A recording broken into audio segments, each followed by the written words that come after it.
Okay, we are going live, and it looks like we are live now. Awesome. Welcome. This is Michelle Christensen of michellechristensen.com, and I'm a speaker, strategist, and best-selling author for solopreneurs or one-person businesses. Now, even if you've never heard this word before, solopreneurs are everywhere. According to the U.S. Census Bureau, over three-fourths of all U.S. businesses have no employees, so that means that there's a lot of solopreneurs. Now, most people start their solopreneur business doing something they love or something that they're great at, but that doesn't necessarily mean that they know how to make a profitable, sustainable business out of that thing that they are great at or love to do.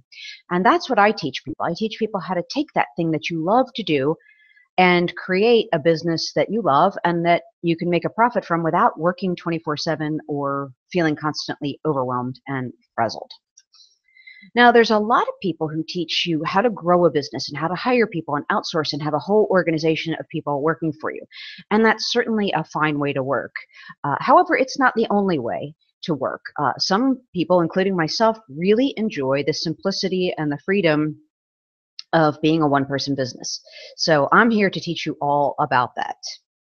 And I personally love being a solopreneur. I've been one since 2009, and with the numbers say that I'm not alone. So if you love your little one-person business, I think you're going to love this to-do list tip.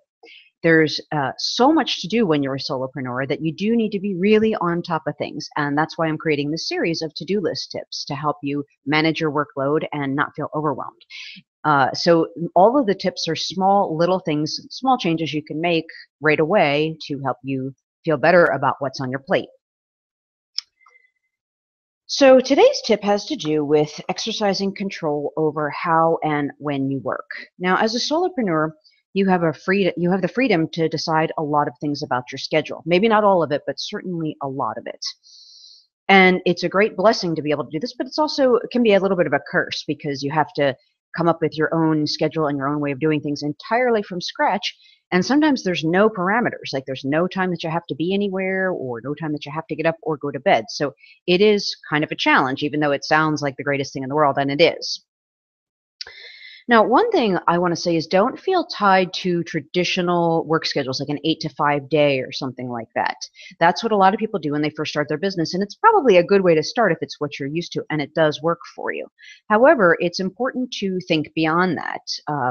You want to consider what's important to you and what kind of schedule would really work for you as you're building out your solopreneur business schedule. Now, here's one idea to think about. Try to integrate your work and your personal schedule. You may want to work early and then tend to personal or family needs and then go back to work late. Something like that. That might work great for you.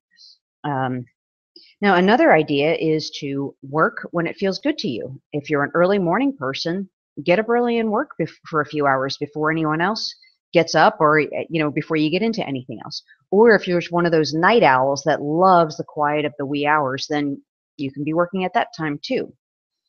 Now here's a final idea. Make sure you save the less demanding work for when you're not super productive or at your peak.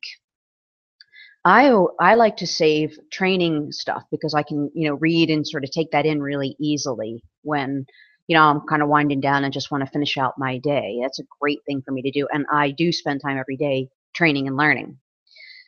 And it's also kind of a reward for me because I do love to learn. It's one of my favorite things about being a solopreneur is that I get to constantly be learning. So for me, at the end of the day, that's something to really look forward to, like the new course or whatever I'm learning. So here's the takeaway. If you want to be a solopreneur, you have to throw away your old assumptions about how and when to work. And you have to throw away your assumptions about scheduling and ask yourself what works for you right now.